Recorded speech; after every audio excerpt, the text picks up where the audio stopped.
वही पटक के चढ़ ही बैठा। अच्छा, पहलवान है क्या? बिल्कुल, पॉइंट की कुश्ती की जरूरत नहीं है। मुलायम भैया पहलवान थे तो वही तो बता रहा हूँ। जोश वहाँ से मार रहा है। बिल्कुल, ये सही बात है। हाल कहना गुंडों को सीधा कर दिया। पहले छिनैती होती थी, सरे राह डकैती हो जाती थी, बाइक छुटा जाती थी। आज अब तो कह रहे नहीं हो रहा है। अरे आज के डेट में अभी हो रही डकैती, कहाँ ऐसे कह रहे हैं कि नहीं डकैती हो, आज हो रहा है। डकैती हो रही है। जनता का मूड इस बार क्या है? जनता किसकी सरकार बनाएगी? क्या नरेंद्र मोदी 400 की गारंटी के साथ एक बार फिर से देश की सत्ता में काबिज होंगे, या फिर इंडिया गठबंधन कोई चमत्कार करेगा और सत्ता से नरेंद्र मोदी को बेदखल करेगा?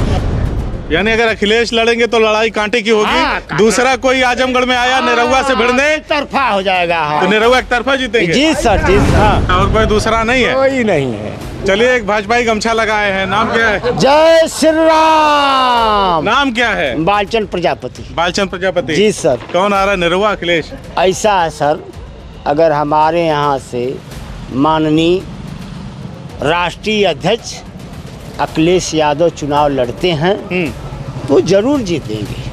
भाजपाई हो के अखिलेश को जिता? हमारी बात सुनिए आपने। भाजपाई हो के अखिलेश को जिता? हमारी बात सुन इन लोगों का दबाव तो नहीं काम कर रहा है? दबाव नहीं है, दबाव तो नहीं है। अगर मैं देख रहा था, इन लोगों से बातचीत कर रहा था, आप किनारे खड़े हैं। 15-50 पे लोग राज कर रहे हैं, हम लोग क्या कर रहे हैं? हम लोग तो बुर्बक बनाए हैं, अच्छा, हम लोग बंदी बनाते हैं। सर्वे कह रहा है कि 2 ही सीट समाजवादी पार्टी जीतेगी। अरे 2 सीट नहीं जीतेगा, कई सीट जीती है। कौन कहता है कि 2 ही सीट? ये पहले से लोग बना देते कि मैं जीत गया। खत्म कर दीजिए, पता चल जाएगी कौन लोग ज्यादा हैं, कौन जीतेगा। ईवीएम समस्या है। ईवीएम भी चलेगा तो भी आजमगढ़ में अच्छा, मुलायम भैया का बेटवा अखिलेश यादव। अच्छा, वो तो अखिलेश जितबा करेगा। अच्छा, आजमगढ़ अखिलेश। हाँ। निरहुआ ने काम किया इतना सारा, अरे उसका क्या? हुआ तो आया, अपने भोंपा बजाकर चला गया। मोदी जी कह रहे तीसरी बार सत्ता में आएंगे। मोदी तो कई बार आएंगे, सत्ता उससे कोई मतलब नहीं है। अच्छा, हाँ, मोदी आ जाए सत्ता में, लेकिन आजमगढ़ अखिलेश रहे। वो आजमगढ़ तो रहबे करे, वो तो गढ़ है उन्हीं का। तो मोदी जीतेंगे, कौन जीतेगा? अरे जीतेगा तो अलग बात है, वो तो अखिलेश जितबा करेगा। अच्छा, आजमगढ़ अखिलेश। हाँ। निरहुआ ने काम किया इतना सारा, अरे उसका क्या? हुआ तो आया, अपने भोंपा बजाकर चला गया। क्या भोंपो बजा के? और कहाँ यहाँ गड़वा दिया, वहाँ गड़वा दिया, वहाँ उसको क्या ना हो नाच गान कर रहे हैं, यही तो कर रहे हैं। पढ़ा लिखा लोग चलिए, आ जाइए भाई साहब, आइए। 15-85 पे लोग अपना राज कर रहे हैं, यही लोग तो चाहते हैं। अच्छा, 15-50 15-85 पे लोग राज कर रहे हैं, हम लोग क्या कर रहे हैं? हम लोग तो बुर्बक बनाए हैं, अच्छा, हम लोग बंदी बनाते हैं। तो रोका किसने? बनाइए 15-85। 15-85 की तो ही लड़ाई चल, तो वोट देने के लिए एक बार जाते हैं, ईवीएम जाता है तो इधर मारियो तो जा रहा है सर्वे इधर। कह रहा है पूरे उत्तर प्रदेश में, सुन लीजिए, सर्वे कह रहा है कि 2 ही सीट समाजवादी पार्टी जीतेगी। अरे 2 सीट नहीं जीतेगा, कई सीट जीती है। कौन कहता है कि 2 ही सीट? ये पहले से लोग बना देते कि मैं जीत गया। खत्म कर दीजिए, पता चल जाएगी कौन लोग ज्यादा हैं, कौन जीतेगा। ईवीएम समस्या है। ईवीएम भी चलेगा तो भी आजमगढ़ में अच्छा, मुलायम भैया का बेटवा अखिलेश यादव। अच्छा, और कोई दूसरा नहीं है? कोई नहीं है। चलिए, एक भाजपाई गमछा लगाए हैं, नाम क्या है? जय श्री राम। नाम क्या है? बालचंद प्रजापति। बालचंद प्रजापति। जी सर। कौन आ रहा है, निरहुआ अखिलेश? ऐसा है सर, अगर हमारे यहाँ से माननीय राष्ट्रीय अध्यक्ष अखिलेश यादव चुनाव लड़ते हैं तो जरूर जीतेंगे। भाजपाई हो के अखिलेश को जिता? हमारी बात सुनिए आपने। भाजपाई हो के अखिलेश को जिता? हमारी बात सुन इन लोगों का दबाव तो नहीं काम कर रहा है? दबाव नहीं है, दबाव तो नहीं है। अगर मैं देख रहा था, इन लोगों से बातचीत कर रहा था, आप किनारे खड़े थे। नहीं, सुनिए, अगर वो लड़ेंगे तब तो लड़ाई टक्कर की होगी। अच्छा, अगर उनके अलावा कोई लड़ेगा मोदी भैया लड़ेंगे, मोदी तो जान लीजिए कि एक तरफा जाएगा। यानी अगर अखिलेश लड़ेंगे तो लड़ाई कांटे की होगी। दूसरा कोई आजमगढ़ में आया निरहुआ से भिड़ने, तरफा हो जाएगा। तो निरहुआ एक तरफा जीतेंगे। जी सर, जी सर। हाल दंगल होगा। हाल दंगल क्या होता है? वही पटक के चढ़ ही बैठा। अच्छा, पहलवान है क्या? बिल्कुल, पॉइंट की कुश्ती की जरूरत नहीं है। मुलायम भैया पहलवान थे तो वही तो बता रहा हूँ। जोश वहाँ से मार रहा है। बिल्कुल, ये सही बात है। हाल मन इना की हमर पीठ लगावे के रही, तुरंत लगी टांग उठा के पटक के चढ़ ही बैठे। अच्छा, ईमानदारी से बताइएगा, पार्टी वोटी का पक्ष छोड़ करके, क्या मोदी सरकार ने 10 साल में ऐसा कोई भी काम नहीं किया जिसकी वजह से आप लोग भाजपा के बारे में सोच सके? नहीं, ऐसी बात नहीं है। भाजपा जो है ठीक है, लेकिन एक बात बता दूं, आजमगढ़ के लिए कुछ नहीं काम किया। कहना गुंडों को सीधा कर दिया, पहले छिनैती होती थी, सरे राह डकैती हो जाती थी, बाइक छुटा जाती थी, आज अब तो कह रहे नहीं हो रहा। अरे आज के डेट में अभी हो रही डकैती, कहीं ऐसे कह रहे हैं कि नहीं डकैती हो, आज डकैती हो रही है। जैसे कितनाओं घर का चूल्हा जल रहा है। कैसे भैया? राशन फ्री मिलता है।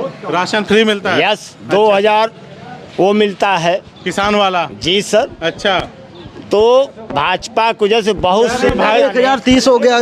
ये बताइए, सिलेंडर महंगा, सिलेंडर महंगा, अभी तो सिलेंडर 100 रुपया सस्ता किए हैं। अरे तो वादा किया ना, वादा कितना का था सिलेंडर का? वादा था 400 का, 400 का वादा था। आपने कितना था? 1240 रुपए, 1230 सिलेंडर था।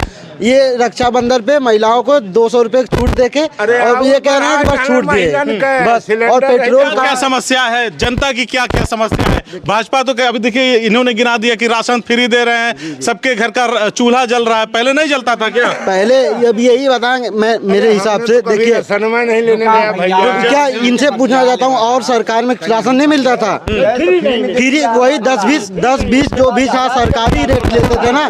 सिलेंडर महंगा हो गया। आपकी ये जो यूपी पुलिस वैकेंसी थी कांस्टेबल की, 2 अरब से ज्यादा रुपए इन्होंने लेके बैठ गया।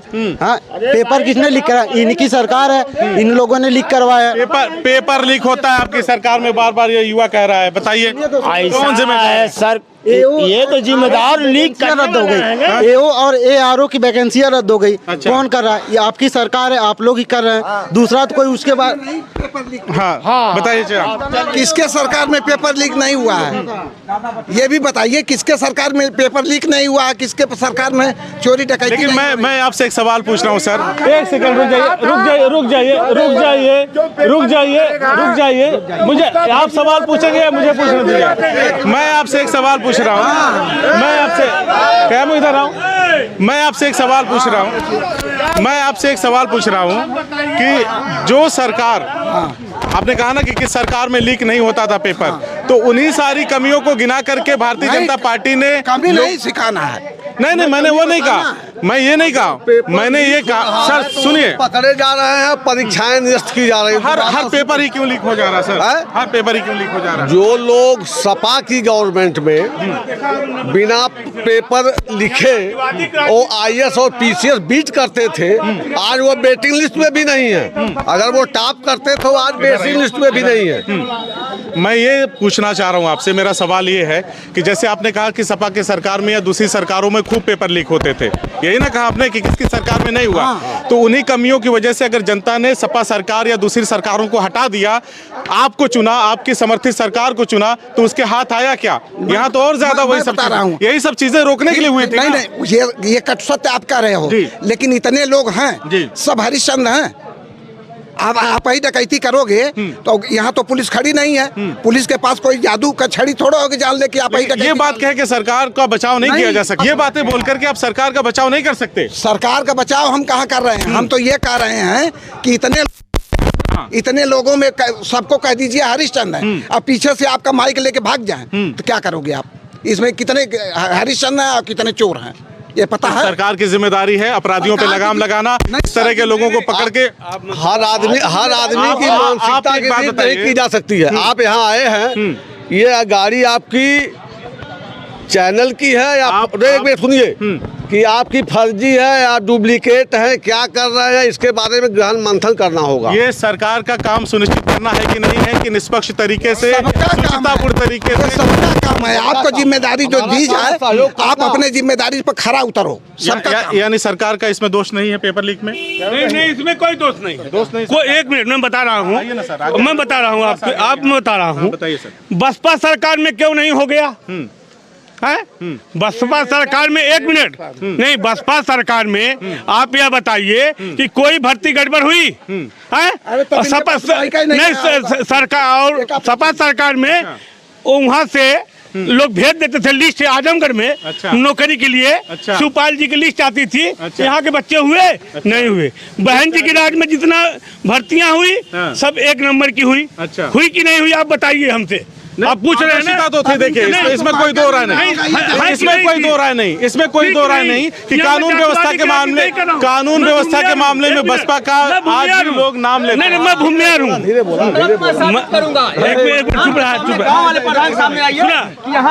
मैं भूमियार हूँ, लेकिन बसपा ऐसी गवर्नमेंट कोई गवर्नमेंट थी नहीं थी। इसमें किसका दोष मानते जो पेपर लीक हो रहा है? नहीं, इसमें किसी का दोष नहीं, हर सरकार में नहीं होता। चलिए आज आजमगढ़ से कौन आ रहा है? अखिलेश या निरहुआ? नहीं, निरहुआ मैं अखिलेश हूँ, उससे हमसे मतलब ना। अच्छा। हमारा बसपा जो आएगा हम उसके साथ। अच्छा, आप बसपा ही हैं, बसपा ही समर्थक? बसपा से आएगा जो ओके है। बहन जी, निरहुआ ने कोई काम किया है? नहीं, निरहुआ कानून की छोड़िए, मैं से पूछे, मैं बता रहा हूँ आपको। यहाँ राजनीतिक उल्टा सीधा की बात नहीं, यहाँ जातिवाद है, यहाँ यादव की बात करेगा और लोग और करेंगे, न्याय की बातें नहीं करेंगे। अच्छा, मुलायम सिंह ने हवाई पट्टी दिया यहाँ, अपने सरकार में हवाई पट्टी दिया। अखिलेश की सरकार थी, क्यों नहीं हवाई जहाज उड़ा दिए? उड़ा पाए? 5 साल थे, नहीं उड़ा पाए। इसके बाद वो उड़ाए आके, क्यों भाजपा वाले उड़ाए? इससे पहले उड़ाना चाहिए था ना, नहीं उड़ा पाए। बहन जी की सरकार में जितनी भर्तियां हुई वो टोटल ओरिजिनल हुई, चाहे पुलिस की भर्ती हुई, चाहे सफाई कर्मियों की भर्ती हुई ना।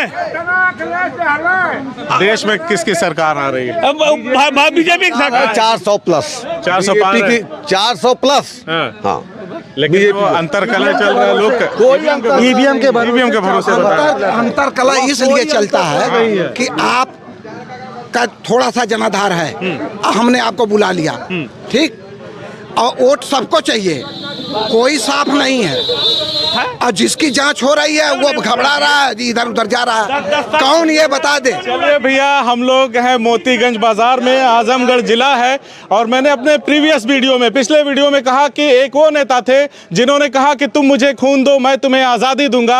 आज़ादी मिली, और आज़ादी के बाद हमारे देश के जो नेता हुए वो कहते हैं कि तुम मुझे वोट दो, मैं तुम्हें विकास की गंगा बहा करके दिखाऊंगा, और इतना विकास करूंगा कि हर चीज़ गरीबों के उत्थान के लिए होगी, हर चीज़ की पहुंच गरीबों तक होगी। गरीब हवाई चप्पल पहन करके हवाई जहाज में बैठकर आसमान पे उड़ेगा। लेकिन भैया, ज़मीनी हकीकत बिल्कुल इस करेले की जैसी है।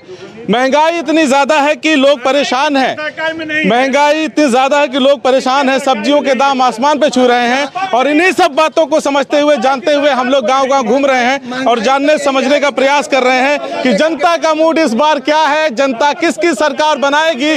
क्या नरेंद्र मोदी 400 की गारंटी के साथ एक बार फिर से देश की सत्ता में काबिज होंगे, या फिर इंडिया गठबंधन कोई चमत्कार करेगा और सत्ता से नरेंद्र मोदी को बेदखल करेगा। ये सब देखने के लिए आप देखते रहिए बदलेगा भारत। बहुत बहुत शुक्रिया। जय हिंद, जय भारत।